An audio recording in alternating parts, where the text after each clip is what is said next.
hopefully when we start to realize how damaging stress is to us on a long-term basis, then we start to realize how important turning off the stress response is. And that is where therapy comes in, and mindfulness and meditation and exercise and all of the things that we are in control of.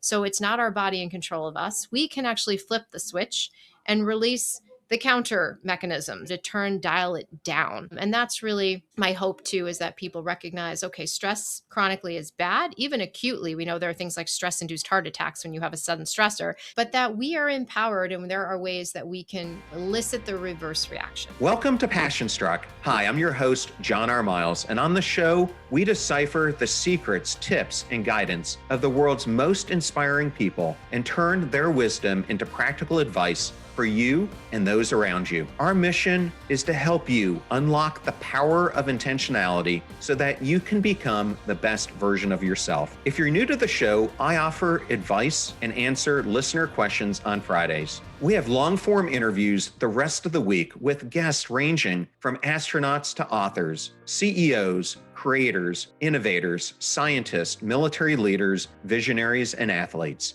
Now, let's go out there and become Passion Struck.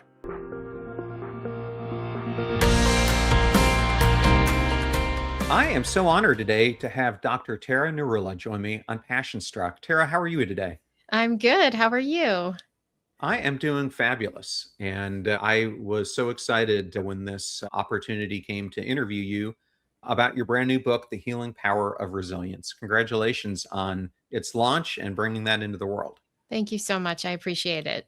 So on this show, I really like to focus on human flourishing. And sometimes people ask, what does it mean to be passion struck? And I always tell them it's not something you just fall into. It's something typically you have to pursue with intentionality. And I think your backstory is an amazing example of someone who is passion struck. We often think that people stumble into positions like yours on the news, and it just happens without any effort or forethought in the background. But you actually started this journey, as I understand it, as an intern. And I was hoping maybe you could take us back to there. Absolutely. Well, I love the concept of following your passion and your mission and your dreams and really finding that. And so for me, John, when I was young, I grew up, my father was a cardiologist. I loved science. So I always was definitely destined, it seemed, in some direction that had to do with science. But at the same time, I really loved writing and communicating and teaching. And so when I was actually in medical school, I remembered telling my friends at the time that, and this was back in the early 2000s, that I wanted to do what Sanjay Gupta did. And at the time, he was really the only doctor who you saw on television talking about medical and health issues. And I remember my friends at the time saying, well, how are you possibly going to do that? I mean, that's a very niche, tiny little role. How are you going to get there? And I said, I don't know, but I'm going to find a way, because I do believe that there's really value to someone who can really communicate the science in a relatable, understandable, approachable way. We can do all the research we want in our labs and in our clinical trials, but if people don't really understand it and it doesn't resonate with them, then it doesn't matter. So I went off to my residency in Boston at Brigham and Women's Hospital and Harvard, again, with that sort of dream in the back of my mind. But at the time, I was immersed in my residency, which is a lot of work and a lot of effort. And I said to my program director, I'm interested in medical journalism. And he said, well, I'm not quite sure how to help you. I wish I could help you. We don't really have a program here.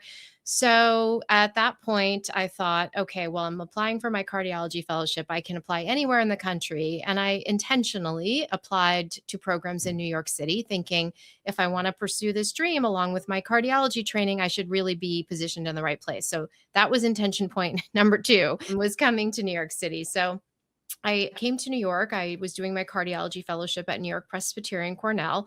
And in my very final year, I thought, okay, this is it. This is the time where I need to pursue this. So I basically had no connections, no idea how to do this. So I just sent my resume. And of course, I was a cardiology fellow, to every single magazine, news network, talk show that I could just, with an email, a cold email in my resume saying I was interested in learning about medical journalism and media, and I would love to work for free. And every single place I sent my letter to, nobody wrote me back except for NBC Nightly News. At the time, there was a person there named Robert Bazell, who did all of their science reporting. And they wrote me back and said, "We'd love to meet you. We've never had a doctor as an intern. We always have college students, but go ahead and come on down." And so I went and met with them, and they accepted me into this internship. And I was thrilled. But challenge number two was I had to go back to my program director in cardiology and say, "Listen, I need to leave the hospital one day a week to go to Rockefeller Center," which they weren't too thrilled about. And I I had can to really imagine. fight to get that approved. But thankfully they did. And so for a one day a week, my last year of cardiology, I went to Rockefeller Center and I just learned everything I could. So I worked with the medical team that was doing Robert Bazell's nightly news health reporting. And I learned how they research the stories that they put on the news, how they write them, how they pick the doctors that they want to interview, what makes for a good doctor, right? So I got to see everything behind the scenes, and it was really an invaluable kind of training and teaching for me. And then when I finished my fellowship, of course, I could no longer be an intern because you're not in a training program. So I started my job at Lenox Hill Hospital as an attending cardiologist. And I intentionally now went to the PR office and said, "I'm happy to comment anytime there's any news stories, studies, or just send them my way." And so one thing led to another. At first, I did some like web based interviews and articles here and there, a couple local news segments. And then eventually I did a couple things, one thing for CNN, NBC, and I landed on CBS Morning, the CBS Morning Show, and did a segment. And pretty soon after that, I would say maybe one or two times after being on their show, I got a call saying they didn't want me to work anywhere else and they wanted to hire me as a medical contributor exclusively to work at CBS. And so in 2014, I signed a contract with CBS News and started as their medical contributor. By 2020, I was their senior medical correspondent, and then have moved from there to CNN, NBC, and now ABC, where I've been for the last year as their chief medical correspondent. So it was a 20-year in the making journey, but well worth the effort on a path that was not carved out, but one that I felt really strongly and passionately about. I just have to ask you a background question. So I worked for Lowe's for many years, and I know many people at Home Depot. And although the companies were very different, we shared a lot of the same values and respected each other. How different are the newsrooms? Because you've been with a bunch of them. Are they drastically different or are they fairly That's similar? funny. As my agent says, I've checked off my network bingo card. Yeah, I've pretty much been everywhere except for Fox. I think they run pretty similarly in the sense that they all have a team dedicated at least to healthcare reporting and these individual silos or niches. And then you're sifting through the same sort of data, you're reading the same studies, the same stories. And really, then it comes down to what do you think is important? What do you want to put out there? And for the most part, they compete with each other. So they all want to get the top stories and the top bookings. So there's a lot of similarity in terms of what if you have all three networks on, you may see very similar coverage. And then I think the differences lie in obviously the people that you see on the air and sometimes the way they tell stories. So some shows are kind of a faster paced and some shows are slower. So there are little bits of differences, but in general, I would say at least morning television kind of has that same pace, intensity, energy, no matter where you are. Okay. Well, thank you for that. And as I understand it, your father is a well-known cardiologist down in South Florida. Yes. I'm talking to you from Tampa, but I've spent a lot of time in Aventura and Hollywood earlier in my career. What a melting pot it is down there. It must have Yes. been a really eye-opening place to grow up. I loved growing up in South Florida. I was actually just talking about that with another native person from Miami and saying how it was such a wonderful place to live as a child. You could be outside all the time. It was so multicultural. It's just a beautiful place to live in general. But definitely as a kid, it was the perfect environment. And yes, my father is a cardiologist. He's been practicing down in Miami since I was born in the 1970s. And he's still practicing. Actually, he's 88 years old and he's My still goodness. seeing patients, which is incredible. But he's one of he was very famous during his time as one of the founders of the field of cardiac electrophysiology. So he wrote the initial books on the electrical system of the heart, did all the initial research, traveled all over the world and lectured. So I like to tell the story when I went on my interviews for cardiology training and I would sit there and say I wanted to come to this institution. The people interviewing me would say, "Are you Dr. Narula's daughter?" Everybody at that time knew him because he was so famous. Yeah, it was a great legacy to continue the tradition in cardiology. Where I wanted to go with this, because I understand your mom was also in the medical profession, I think she's a nurse, was So you went to Stanford, you get these 2 degrees in economics and biology, if I have my background correct, and you don't initially follow in either of their footsteps. You take a dramatic turn and you decide to be an entrepreneur. We have a lot of younger audience members. So one of the things I wanted to do with this is oftentimes we think where we start out is going to be the ending Mhm. point. I'm a big believer, and I have a daughter who's a senior in college now, trying to make the same decision you were. And Yeah. I think sometimes when you're that young, it's the perfect time to go after something because you don't have a lot of the baggage that comes later on in life. But what was going on at that point in your life? Yeah, it's interesting. So as I said, like my whole life, I had a bend towards science. I went to science camp. I would go to the hospital and make rounds with my father. I did research in the Department of Cardiac Surgery when I was in high school. So I went to Stanford thinking I'm going to be a cardiac surgeon. And then as I was there, it was actually my father who said to me, medicine's a really hard life, especially if you want to have kids and a family. Have you ever thought about business? And I said, well, I haven't really thought about business. It was never really an interest of mine. But I thought, well, maybe he knows what he's talking about. So I majored in economics, which I really was not passionate about. And I did a minor in biology to keep my pre meds in case I needed them.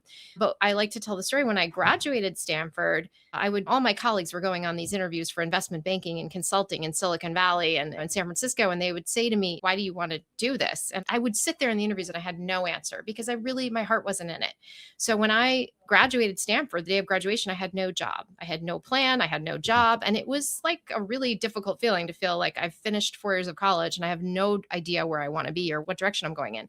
And at the time, I thought, okay, well, what could I do with my degree that wasn't investment banking or consulting? And initially, I thought about opening a restaurant, which my family thought was a little bit of a huge undertaking. So I said, well, maybe I could do something smaller. Jamba Juice, which is a very big company in California, was super popular at the time making smoothies. Coming from South Florida, I knew how popular that would be there. And at the time that, back in 1998, 7, there was really not much in the smoothie world in South Florida, believe it or not. So I thought this could make a great business and a great franchise that I could open multiple stores all over Florida. And really, this could be my baby. So I had no idea how to go about doing that. So I took a job after graduating Stanford back at the Jamba Juice on the Stanford campus. I lived in a hotel and I worked for a month blending smoothies and seeing how many fruit cartons arrived every day and how many blenders they had and how many employees they had. And I would keep a little notebook in my hotel room of all of this information. And when I finally thought I had accumulated enough knowledge, I quit my job at the Jamba Juice and I flew back to Miami. And I bought a book from Barnes and Noble on how to write a business plan and just really at 22 years old, crafted this on my own. But my store, which was ultimately called Sun Juice Smoothies, took about 9 months to get off the ground, a full pregnancy. And it was my heart and soul. As an entrepreneur, I did everything. I picked the menu board, the logo, the tile in the store, every single detail was me. And then I worked in the store every day of the week for 12 hours a day. I was the manager. I had 15 employees, and here I was in my early 20s. And so the store was really successful. Actually, we got a lot of write-ups in magazines in Miami. We were doing really well. And so it should have been a really great time in my life because I had built this business and after a year we were making money and I was unhappy. And I remembered coming home at night. I was living at home with my parents and sitting down at dinner one night and just saying, I can't do this anymore. I cannot do a job where my heart is not in it. And I said, I want to go to medical school. And so all of a sudden, my whole career, everything pivoted. So I had to take the medical school entrance exam and finish my pre-meds and actually got into medical school while I still had Sun Juice. And so I left for California. My parents ultimately sold the store when I was finishing my first year of medical school, but it is still there today. I actually just went there to visit with my family last weekend when I was home, and I took my kids to Sun Juice to get smoothies. So it's still alive and flourishing, and it's really great to see something you've built from scratch. And it was a great lesson for me in so many ways. It built my confidence. But the one thing it showed me that was so important, well, two things. Number one, that you have to love what you do. Otherwise, you will die a little bit every day on the inside. And number two, that it's okay to shift gears, that nothing is set in stone, that you can pick up and move and change your trajectory if you need to. I think it's an important lesson at any age, especially as so many people in the middle of their careers are unfulfilled with what they do and they want to do a switch. Um, but, Exactly. but a couple of the things that you said resonated with me. I have an older son as well, who's 27. And when he was graduating high school, one of his best friends, both his parents are podiatrists. And the father said, instead of sending you to UVA, where he ended up going, and he's now on his path to becoming a doctor, he said, I'll give you the $200,000 it's going to cost and have you start a startup business, because I guarantee you, you're going to learn a lot more doing that startup than you ever are going to UVA. Yes, yes. You learn a lot when you're thrown into it and you're doing everything. So, one of the things I am sure that you learned during that experience was the power of resilience. And where I'm going with this is your new book, because it's something now that you have seen as one of the most powerful determinants of our health outcomes. Maybe you can bring those two together. I think to back up, obviously resilience is something that I've always really believed in. I remembered I recently picked up my high school yearbook and there was a quote, my senior page quote is the first quote in the book, which is, I am the master of my fate. I am the captain of my soul. Right. And that is a quote from a poem, Invictus. And so clearly from the age of 16, I had this belief that we are really in control of our destiny, no matter what happens to us. And obviously, I saw resilience in my own life professionally. I witnessed it in my parents' story. My father was an immigrant. And then when I was in medical school, I had my own health journey, an issue where I lost vision in part of my eye and had to suddenly become the patient. And my whole world became really upended at that point. But then I think what really became apparent to me was as I was entering this world of journalism and at the same time seeing patients here in my office practice in Manhattan, I was seeing stories of resilience in the people that I would tell their stories of health challenges. And I was seeing it in my patient practice when I would walk in the room and tell someone, you have heart disease, or you just had a heart attack, or you have heart failure. And what really emerged was a couple things. One, that human beings are so much more innately resilient than we believe. And I think it's really important that they understand that this is a gift that we all have, this ability to be resilient in the face of challenge, whatever that challenge may be. But number two, that it's a skill that we can build, and that the worlds of psychology and teach us that. And I think the third thing was that, unfortunately, to date, the worlds of psychology and clinical medicine have been sadly separated. So all the research that has happened on resilience and stress has happened very siloed in the psychology worlds and departments. Medicine is practiced in a whole nother way, where we tell patients diagnoses, we give them a prescription, tell them they need surgery, and we send them on their way. And as I was talking to my patients and seeing that fear they had every time I told them a diagnosis, and they would look at me and say, when am I going to be myself again? It became apparent to me that we're really missing the boat, and we're not healing people, and we're not helping them because we're not looking at their psychological well-being, number one, and tying it into their physical health. But number two, we're not teaching them how to be resilient in the setting of what is a traumatic event. Nobody talks about a medical diagnosis as a trauma. We talk about a financial loss, our business collapses, divorce, a death in the family, a hurricane, right? But we don't think about being told you have breast cancer as a traumatic event. But every time you face a trauma or challenge, your body's reaction is the same. It is a stress reaction. You elicit the release of cortisol and epinephrine and norepinephrine and all of these hormones, which initially were designed to help us survive, but when they stay turned on all the time, are actually damaging. So the stress in our lives currently in America is just out of control. And we allow that stress response to be turned on chronically day after day. And it's doing a lot of damage. And so what we need to do when we have a traumatic event happen is to turn on a resilient response.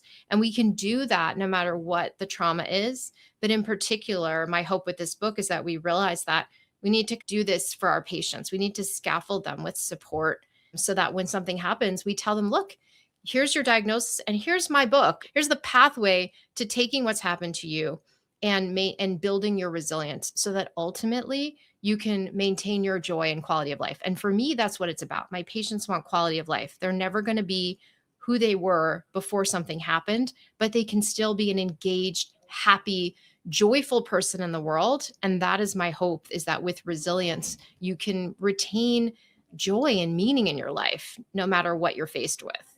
So Tara, my wife for background is a primary care provider, but before she went back to school for that, she spent about 10 years in the NICU, in the neuro intensive care unit at one of the large hospitals down here in Tampa. And She saw something that is similar to what you saw. Patients would come into the ICU, nearly identical diagnoses, some that she would think there's no way they're going to make it, others that she would go home at night and say they're smooth sailing, and she'd come home and come back the next day and find out they passed away. So it was interesting because they had the same access to care, same treatment plans, all this care around them, yet very divergent outcomes. That's right. When was the first time you realized as a doctor that medicine alone wasn't the only thing that could explain what was happening? Well, as I said, I mean, my own story of being a patient back when I was in medical school, when you're on the other side and something's happening to you and you have to suddenly realize, how am I going to get through this? I realized these are the things that were important to me that helped me move forward. And so that was probably the beginning. But then, as you said with your wife's example, my patients have taught me so much. So I have seen exactly what you said. I have seen patients with the same diagnosis, end stage heart failure, and one of them dies within months. The other one lives for years. What's the difference between these two people? They're on the same medications. And sometimes it comes down to what's happening up here, right? It's the psychology of it. How engaged are they in life? How connected are they? What is their outlook? Are they hopeful and optimistic? Do they have love in their life? How do they think about challenges when they happen? So all of the resilience skills and tools that I put in the second half of the book, I have seen my patients exhibit, and I have seen it make a difference in the course and the trajectory of one patient's outcome versus another. So when I was writing the book and picking out from the worlds of psychology research what I wanted to include as my tools, so to speak, in the last half of the book, it was important for me to also draw upon what had been helpful to me and what I have seen work in my patients. And that is where kind of the 8 things that we talk about come into play, because I think they're all really critical. And in addition, it was really well thought out about how I wanted to sequence those tools, with acceptance being the first one and progression all the way to purpose as the last one, because you do in some ways have to accept your diagnosis before you can start to work on all of the other things. This kind of plan or blueprint for how to approach something that's happened to you was born out of my own experiences, what I've seen in the lives of friends, family, stories I've covered, but most importantly in my patients, to be honest. And I'm going to just take with what you just said there for a second. Yesterday, well, I should say today, as we're interviewing this, I released an episode with the world famous poet Mark Nepo. And a poem he wrote called Accepting This was very influential to my sister, who unfortunately passed away from pancreatic cancer a couple of years ago. But where I want to tie this in is through at about the same time that I launched this podcast about 5 years ago, Carolyn was diagnosed with pancreatic cancer. At that time, I did a number of interviews with Mark Hyman, and then I interviewed Maria Menounos, and all of them used this term as in different ways, but especially Maria and my sister, that they realized that if they wanted the treatment, that they needed to become the CEO of their own health. And it's a term that I've heard you use as well. What does that mean for listeners in practice, not just conceptually? I think, unfortunately, we think as patients that we're going to show up, our doctor's going to tell us what to do, and we're going to be on our way. And we give over a lot of that control and power to the physician. And for many years, medicine was crafted like that, with the physician being up here and the patient being down here. Even the way when you walk into a room and the patient is on the bed laying down and the doctor's hovering above them. The whole way medicine has been structured is in that very hierarchical way. And I think, thankfully, over the last 5, 10, 15 years, we have seen this shift in terms of really understanding that patients have to be in the driver's seat. They have to be the ones leading the ship of their own healthcare. And that means a lot of things. It means reading about your diagnosis and understanding it so that you can be health literate and know what the course is, what symptoms to look out for, what the treatment plans are.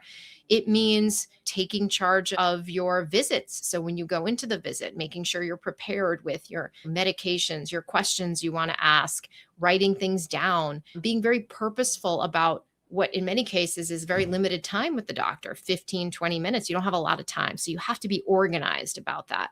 It means being thoughtful about finding second opinions. I tell patients a lot, you didn't like that provider? Go find somebody else, right?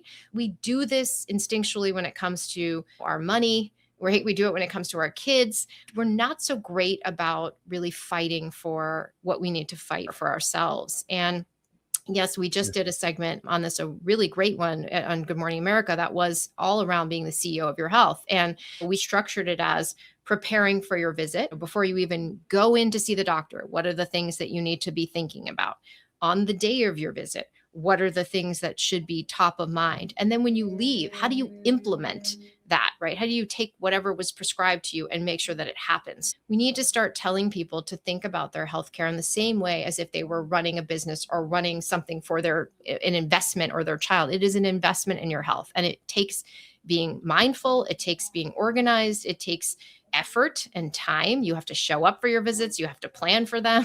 Healthcare is it is in your hands. And now, particularly with all the tools we have in terms of like devices, the watches, and all of these tech tools, it hopefully, and I think it does, it allows people to be even more on top of what's happening in their body with data that they can bring in to the doctor's office. But I hope that people come away from all of these conversations understanding that yes, they are in the driver's seat. They should be in the driver's seat. The doctor is there to give you advice and to guide you, but you have to be the one behind the wheel. Yeah, and my way of thinking about this is our bodies are like a tree, and oftentimes the medical system tends to treat us like the leaves or the branches instead of looking at the whole holistic tree. Totally. And so, either your primary care provider that you go to should be trying to look at the whole holistic self, but Right. that's what you as a person needs to do. And so, that's why that example of Maria Menounos is so great, because she was having all these symptoms that she wasn't feeling well. She didn't like the answers that she was getting. And so she had the resources to get a full body scan, which is what diagnosed her pancreatic cancer. In the Yeah. case of my sister, she did a CAT scan or a CT. She did a CT that showed that she had stage 2 pancreatic cancer, but she didn't believe it. So she Mhm. had MD Anderson do an MRI that showed it was only stage 1. She fought for them to go in and look at it closer. And when they examined it, it in fact was still stage 1, which allowed her to get the Whipple surgery, which prolonged her life by Mhm. several years had she just listened to the first That's advice right. she'd gotten. So those are just two extreme examples, but good examples. But what I wanted to ask you, why do you think so many patients hesitate to ask questions? And what's the cost of staying quiet in the exam room? It's a huge cost. And again, I think they hesitate because there's still that feeling of the doctor's in charge. It's a very deferential dynamic, and I respect them. I don't want to step on their toes. I don't want to impose. But questions are the way that you're going to get the information you need to be able to take care of yourself. And as I said, because you have such limited time, you want to think about, what do I want to ask before I even go in the room? What's important for me to know? And I think that data, that information, really key to helping you with whatever the next steps are going to be. So people should absolutely ask questions.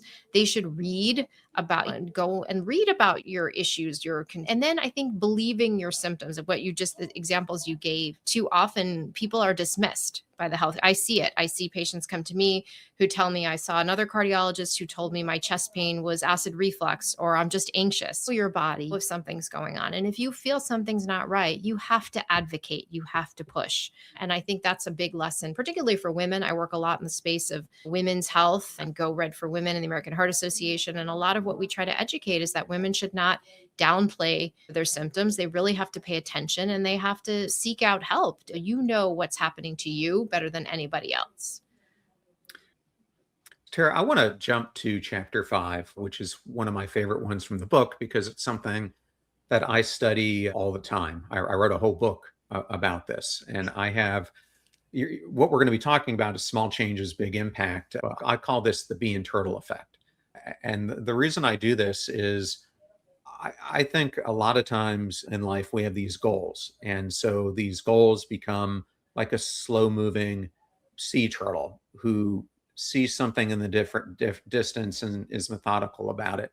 But then you need the worker bee, and the Mhm. worker bee cares about the 24 hours of action that you do to produce for the hive.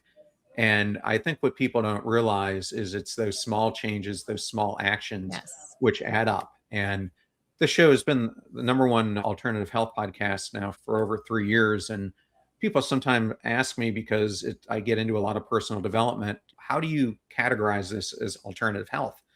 Well, I study a ton of behavior science, and what I have heard from every one of those scientists I have ever interviewed is that it's the micro choices that we make in life that Absolutely right. determine our sleep, our nutrition, our daily routines. So, why is it so important for consistency and sustainability of these choices in your life to pay off? I'm so glad you brought this up because I see this in my practice every single day. And I think there are two things at play. I think people get afraid and overwhelmed with the concept of going from point A to point B, right? I want to lose 50 pounds. Oh my God, how am I going to get to that point? I want to start training for a half marathon, but that goal seems so far away. And when you set these big goals, it's wonderful. But I think for a lot of people, it becomes unreachable because you get overwhelmed by how am I ever going to get there? And that is where I think small choices, small changes can pay off because getting from point A to point B does not happen overnight. It takes little, small, incremental changes that build up over time. I love the movie Shawshank Redemption where they say time and pressure, right? When he's escaping from prison, it's time and pressure that wall breaks down, right? It's both. And I think all of the changes I see my patients make, the ones who are successful, it's because they've put in the time and they've made little changes that all of a sudden they look back and they say, my God, I used to only be able to walk a couple city blocks and now I'm walking 10 blocks and now I'm walking 20 blocks. Or I didn't think I would be able to add an additional 20 minutes to my sleep, but I started doing 5, then I did 10. And so suddenly as you make these small changes, it becomes easier and easier. I think that's the first thing. And so giving yourself permission to have small be okay is really important. And then I think the next thing is recognizing that it's hard work. Anything you do, whether it's changing your diet and your nutritional status or exercising or building in sleep or building resilience skills, as I talk about in the book, this is not something that is just easily done, right? All of this stuff is conscious choices. So when you walk into that supermarket and you're trying to pick a cereal, you have to stop and take the boxes out and read the labels and say, okay, I really want this one, but I'm going to do this one, right? Or when you have to go to sleep at night and say, am I going to get up in the morning to work out? Okay, I really don't want to, but I'm going to do it. I'm going to get up in the morning.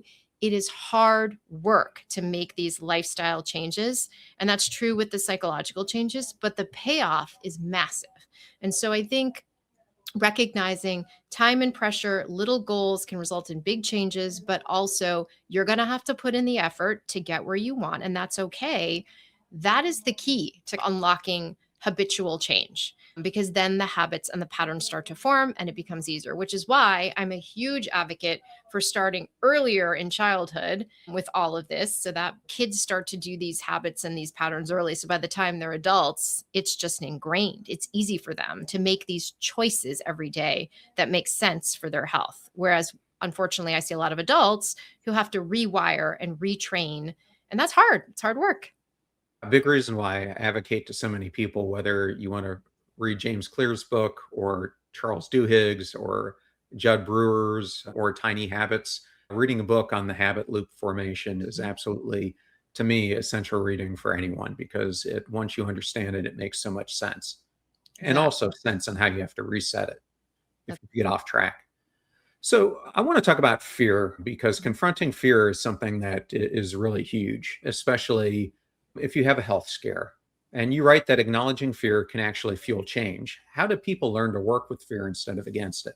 Yeah, I think fear is a huge component of medical care and medical diagnoses and what happens to you. I told you when I became a patient, it was the most scared I've ever been when I lost vision in my eye, the most scared, hands down. And I remember that fear and I see it in the faces of my patients that I've cared for all these years. And it can paralyze you where you literally think, how am I possibly going to go forward with my life? Because this is going to happen again. What if this happens again? What if tomorrow I have another stroke? What if tomorrow I have another heart attack? And that fear can really prevent you from moving forward. It can prevent you from making all of these changes, from enjoying your life. And so I think it was really important for me to say it's number one, it's normal. And I think to really have people recognize it is normal. And so many times with my patients, I will say, it's okay that you're afraid. And people just need to hear, and they love hearing, wow, it's normal that I feel this intense reaction because I was told I have heart disease. And I think just allowing yourself to recognize that is a normal reaction, you're not abnormal to feel that way, is the first step. And then I think the second is, and this is what I talk about with my patients, is really knowing that over time, the fear will get less and less. And I haven't had many patients where I have said, I cannot predict when you might have the next event. No one can. It's not in my hands. But I can tell you that in a month, the level will not be of fear and anxiety will not be where it is today. In 3 months, it won't be in 6 months. So you have to put one foot in front of the other day after day, keep doing what you're doing, keep growing. And eventually you will look back and realize, wow, a year has gone by and I have been okay. And just that time will diminish the fear. And then I think the last element is really, in many cases, working with a therapist. So sometimes the fear can be really overwhelming and hard to process on your own. And having someone who can apply techniques like CBT or therapy techniques like that, that help you in the moment stop and say, okay, I recognize I'm going down this pathway. This is what I'm going to do to shift how I'm thinking about this, which will then shift how I feel, is really critical. And so I think time, support by professionals can help. Groups who have gone through the same thing, other people, role models, survivors, is invaluable a lot of times for patients who've had a diagnosis. Just talking with someone who can say, I've Yeah. been there. I know what this feels like. Again, it's a validation, and it's a light of hope to see someone else has gone through my journey and they're okay and they're still living their life. So, yeah, fear is a really powerful thing, but it doesn't have to stop us in our tracks. One of the things I was fearful of for so many years is I was exposed to a lot of traumatic issues, especially when I was in Iraq. And I was told by many of the peers I served with to just suppress it. No one wants to deal with that. And I eventually, it became a real stumbling block for me. I could not Mhm. move forward emotionally because I was holding on to so much. And it was a real fear for me to go through prolonged exposure therapy and cognitive processing therapy. You mentioned CBT. Yeah. CBT is a component of it. But once I identified what those stuck points were and I dealt with them, my life opened up in ways that I couldn't even imagine. And Exactly. it opened up healing in so many other parts of my life that were contained because of those stuck points. So I completely agree with what you're saying. Yeah. Tara, a big part of my work, in fact, I just finished my edits to my book that's coming out in the fall, is around the topic of belonging or mattering. And so I have really looked at loneliness, at hopelessness, burnout, all these different things. And I think that they're all a bigger symptom that so many people feel the word I use is invisible or unseen Mhm. in their life. But as I had Julian Holt Lundstedt, who's the professor who brought up that loneliness is as damaging as smoking 15 cigarettes a Mhm. day. But I had Gordon Flood on the show as well, who's been studying mattering now for 30 years and has shown that it's a risk factor, like you have shown in your book, for heart disease, mortality, anxiety, depression, all kinds of different things. The bottom line is connection is extremely important, as Bob Waldinger in the Harvard Adult Study Yeah. showed. Why don't people realize how much that our relationships act as a buffer against stress and poor outcomes? That's a great question. I don't know why they don't realize it. I think we live in a society in America that is very individualistic, right? Every man for himself. I can do this. I can do this without support. It's like a great thing if you can do something on your own. You don't need help. I feel like that is the culture that we teach, that we're brought up. In other parts of the world, I think it's very different and it's much more like group and community centric. But I agree with you. I've told the story many times of my friend Vivek Murthy, who I trained with in residency, who's written extensively, obviously, about loneliness and what a crisis it is in this country. And I think, yes, we are starting to finally talk about that and recognize how damaging it can be to our health.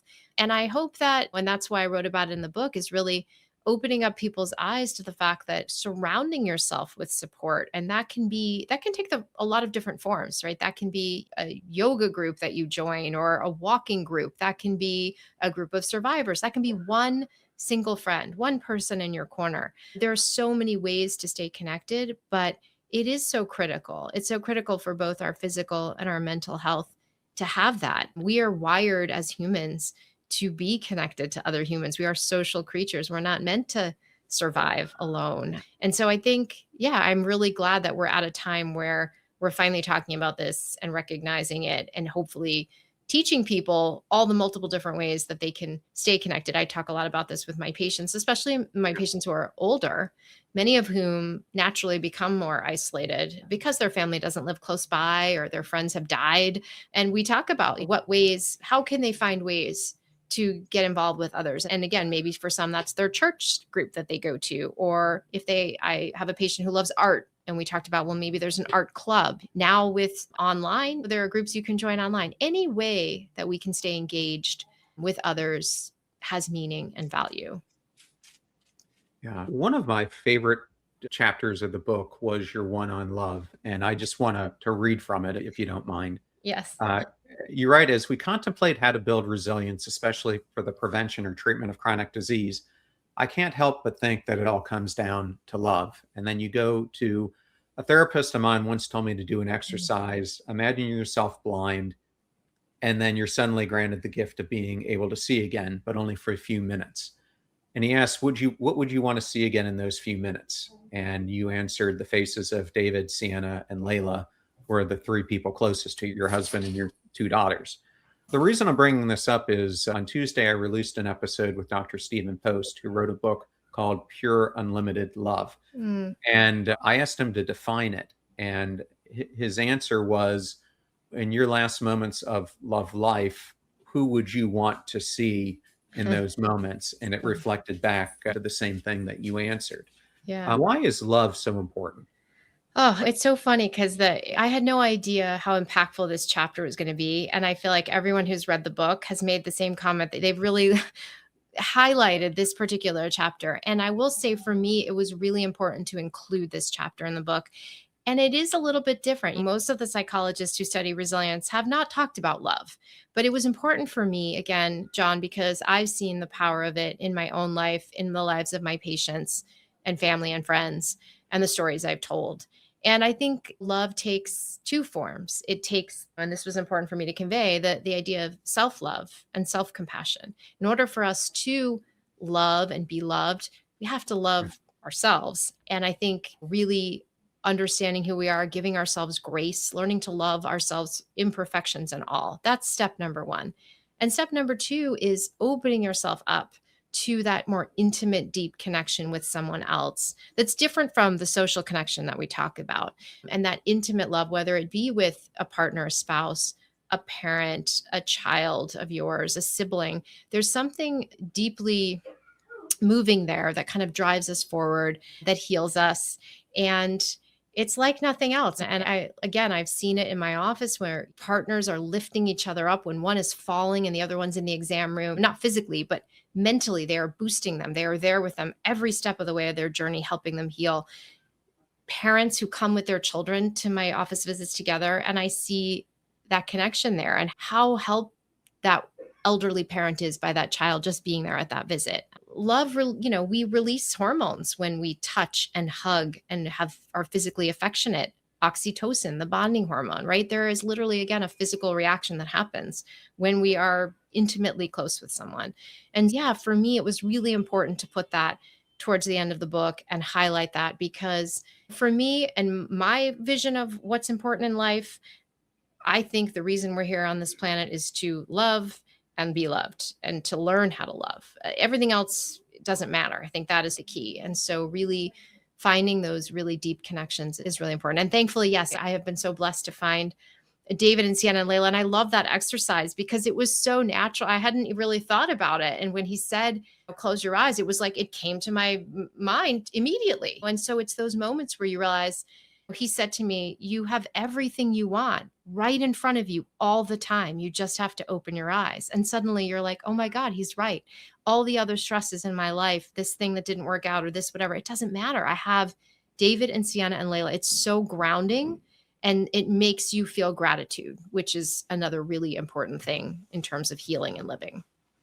Yeah, isn't it so interesting when you write a book that the parts that you think are going to be the most consumable are completely different than what people gravitate towards? I have this chapter in my book called The Mosquito Auditor, and it became the chapter everyone wants to talk about. And I just thought it was a goofy title, and no one would resonate with it, but it's the one that people resonated with the most. And it was interesting. I remember when we were writing the book and the question came up, well, how do you define love? And I think it's exactly what you said. It is a difficult definition. I think for everyone it's different. For me, it was when it is that connection where you give of yourself selflessly to someone else. I mean, to me, like that is when you love someone, you sacrifice, you give to someone else. And that's a very different form of connection than other types of social connection. Tara, as we get close to wrapping up, like my big takeaway from reading the book is that what you're trying to tell people is that your health is something that doesn't happen to you. It's something that you need to participate in. What's one small decision someone listening today can make to become a better CEO of their own health? Mhm. I think, as we talked about, advocating for yourself is really important. I hear a lot of people who say, I just didn't feel comfortable in that visit, or I didn't feel heard, I didn't feel listened to. And that should never be the way that it feels when you're in the room with your physician. They, especially in this day and age where it's very difficult to get information that's accurate, we have a lot coming out now from the seat. People don't know where to go for a trusted and a valuable source of information. Suddenly, your primary care doctor, your trusted doctor, is the voice that you're going to want to go to. And so I think we just can't downplay the importance of finding a team, a person, who is your trusted healthcare provider, that you feel seen and heard and valued, and that you feel you can advocate for yourself. So really taking the time and effort, and it's not easy to find a doctor that you love, but they're really going to be your partner in your healthcare journey. And so it's important to put the investment into finding someone that sees you for who you are as a whole person. That was great that you said that too, because I think so many times we see the parts of the person, nobody's looking at the whole person, and you have to look at the whole person. And you know what I love about your definition? It's the very definition of mattering. So you have to feel like you matter to your physician. Yes. Yes. I have one last question for you that I ask all guests. What does it mean for you to live a passion-struck life? Well, it means to be passionate about what I do every single day. And I could not feel more blessed to see patients in my office and be a doctor and help people on their health journey, and to be a medical journalist and teach on this really broad scale. So my dreams and passion towards my career have come true. I'm happy with where that part of my career is. And then I think the second half is passion in my life with my family. And I feel extremely blessed to have my husband and my two girls who are they are my life. Everything else could go away tomorrow and they're it. My kids are my legacy. So I've have it. I've got passion in both areas, thankfully, and I feel very grateful for that. Tara, often when I have a guest on the show, I'm doing a ton of research because of their obscurity, and it's difficult to find interviews. You're the opposite. There were like so many interviews of you out there. I had to dive into them to get more of your backstory. Because you're so discoverable, people can search your name, but if they want to buy the book and learn more about this specifically, where would you point them to? Certainly they can go to Simon and Schuster, which is the publisher, and buy the book through Simon and Schuster. There's other outlets, obviously Amazon, Target, all kinds of places that they can buy, but I would say certainly starting with Simon and Schuster, Amazon is a great place to start. Okay, great. Well, thank you so much for joining us today. It was a real honor to have you. Thank you so much for having me. Such a pleasure to be with you today.